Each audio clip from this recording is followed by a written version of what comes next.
저는 이 본문 말씀을 가지고 구별이라는 제목으로 함께 은혜를 나누도록 하겠습니다. 오늘 본문에서 사도 바울은 매우 격앙된 어조로 말씀을 전하고 있습니다. 과연 어떠한 사람들, 어떠한 대상이었기에 위대한 사도인 그가 이렇게 강하게 비난을 하고 있는 것일까요? 그들은 바로 율법주의자들입니다. 초대교회를 위협하는 가장 큰 요인 중에 하나가 바로 이 율법주의자들과 자유주의자들이었습니다. 이 두 집단은 비록 외형적으로는 상반되었지만 복음의 신앙을 위협하는 점에서는 공통점을 가지고 있었습니다.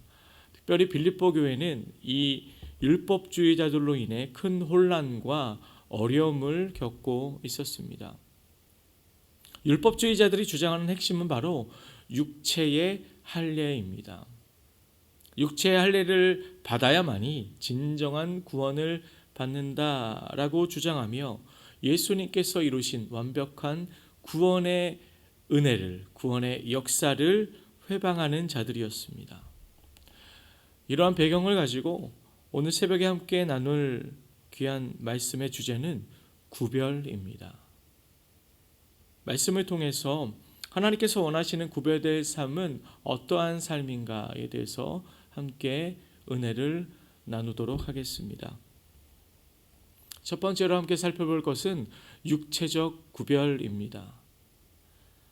먼저 할례에 대해서 간단하게 설명드리겠습니다. 할례의 사전적인 의미는 남성 성기의 포피를 잘라내는 것을 말합니다.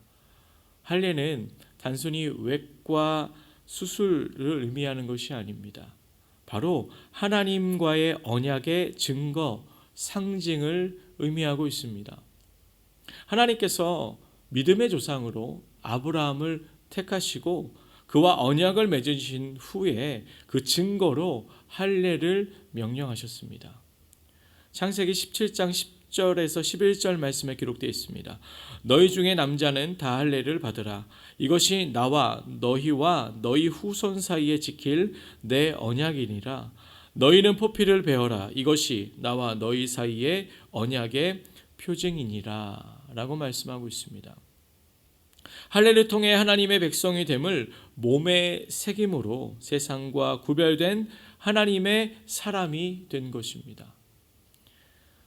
이 할례는 하나님의 백성으로 구별되는 가장 분명한 육체적 증거가 되었습니다. 지금으로 말하면 하나님 나라의 시민권과도 같은 것이었습니다. 또한 할례는 우리의 옛사람이 죽고 하나님의 언약의 백성이 되는 예식이며 그러한 중요한 표식이 되었습니다.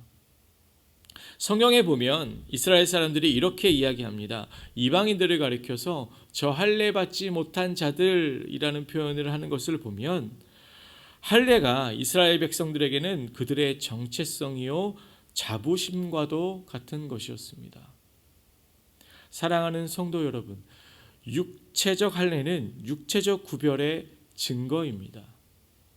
구원의 완전한 증거가 아닙니다. 이는 예수님께서 이 땅에 오셔서 구원을 완성하시기 전까지 유효한 하나님과의 언약의 증거일 뿐입니다.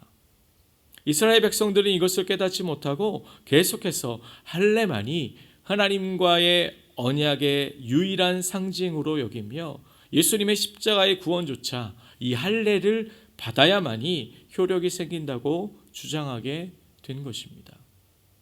그러나 하나님께서는 진정한 할례란 것은 육체적 할례만이 아니라 마음의 할례까지 이르러야 한다고 모세를 통해서 이미 우리에게 말씀하고 계십니다. 신명기 10장 16절 말씀에 기록되어 있습니다. 그러므로 너희는 마음의 할례를 행하고 다시는 목을 곧게 하지 말라라고 말씀하고 있습니다. 사랑하는 성도 여러분, 저와 여러분들은 모두 구원받은 하나님의 자녀입니다. 믿으십니까? 우리가 받은 구원은 어떠한 행위나 어떠한 노력에 의해서 받은 것이 아닙니다. 오직 믿음으로 받은 것입니다. 조건이 걸린 구원도 아닙니다. 또한 특별한 사람들만을 위한 구원이 아닌 것입니다. 바라기는 믿음으로 구원받은 자로서 이 땅에서 구별된 삶을 살아가는 저와 여러분들 되시길 예수님의 이름으로 축복합니다. 두 번째로 함께 나눌 것은 영적 구별입니다. 우리는 육체적 구별이 아닌 영적으로 구별된 하나님의 자녀가 되어야 합니다. 오늘 본문에서 사도 바울은 말합니다. 육체적 할례가 아닌 마음으로 영적으로 할례받은 그리스도인들이야말로 진짜 할례받은 자들이다 라고 주장하고 있습니다. 이것이 바로 하나님께서 원하시는 구별됨의 진정한 의미인 것입니다. 할례를 받아도 하나님의 자녀로 구별된 삶을 살아가지 못한다면 이 할례는 구원과 상관없는 나의 육체적 자랑밖에 될 수 없다라는 것입니다.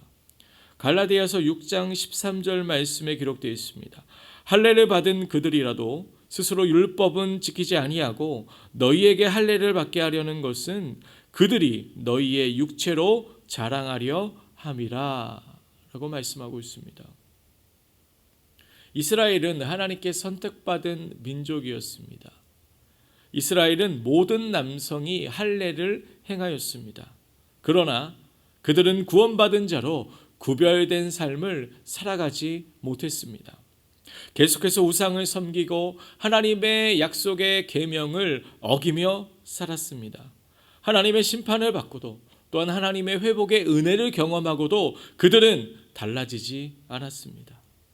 이것이 육체적 할례의 한계인 것입니다. 할례는 구원의 담보가 아닙니다. 구원받은 자로 살아가도록 하나님의 언약을 기억하게 하는 길잡이일 뿐입니다. 사도 바울은 로마서에서 다음과 같이 말씀합니다. 로마서 2장 28절과 29절 말씀입니다. 무릇 표면적 유대인이 아니요 표면적 육신의 할례가 아니니라. 오직 이면적 유대인이 유대인이며 할례는 마음에 알지니 영에 있고 율법 조문에 있지 아니한 것이라. 그 칭찬이 사람에게서가 아니요 다만 하나님에게서니라 라고 말씀하고 있습니다. 사랑하는 성도 여러분, 우리는 마음의 할례를 받아야 합니다. 마음의 할례를 받은 사람은 영적으로 구별된 삶을 살아야 합니다. 오늘 본문에서 사도 바울은 이렇게 권면합니다. 하나님의 성령으로 봉사하고 그리스도 예수로 자랑하고 육체를 신뢰하지 아니한다라고 권면하고 있습니다. 이 세 가지 권면의 공통점이 무엇일까요? 바로 내 중심의 신앙생활이 아니라 주님이 주인 되시는 신앙생활을 하는 것이 영적으로 구별된 자, 마음의 할례를 받은 자의 모습이다라는 것입니다.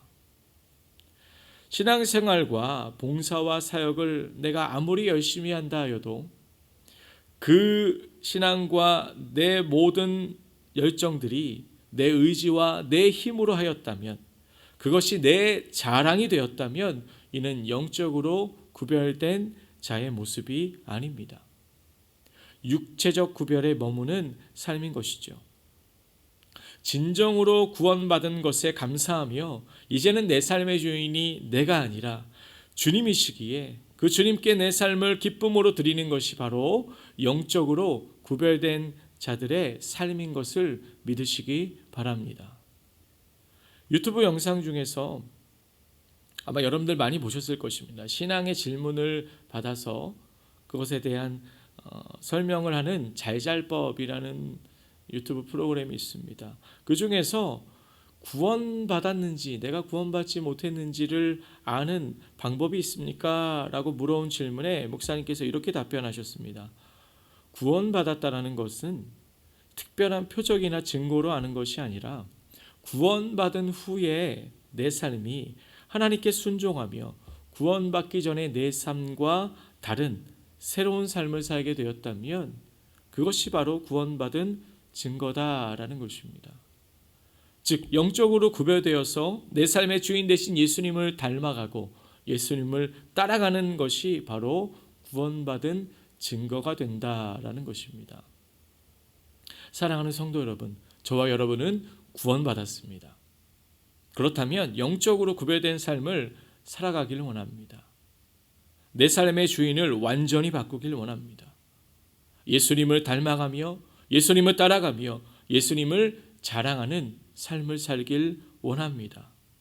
바라기는 마음의 할례를 받은 자로 하나님께서 진정으로 원하시는 영적으로 구별된 자녀로 이 땅을 살아가는 저와 여러분들 되시길 예수님의 이름으로 축복합니다.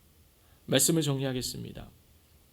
하나님은 우리를 구원하시고 우리에게 세상에서 구별된 하나님의 자녀의 삶을 살길 원하십니다.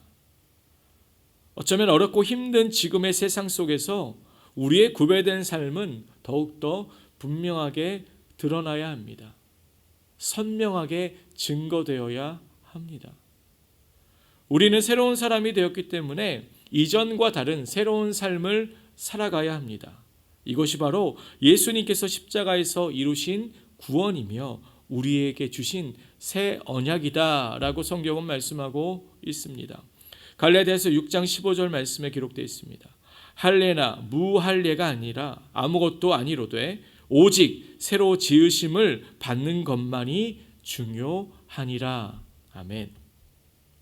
바라기는 오늘 영적으로 구별된 삶을 살기로 결단하시며 우리의 삶을 하나님께 올려드려 이 땅 가운데 하나님의 거룩한 자녀로 구별된 삶을 살아가는 저와 여러분들 되시길 예수님의 이름으로 축복합니다.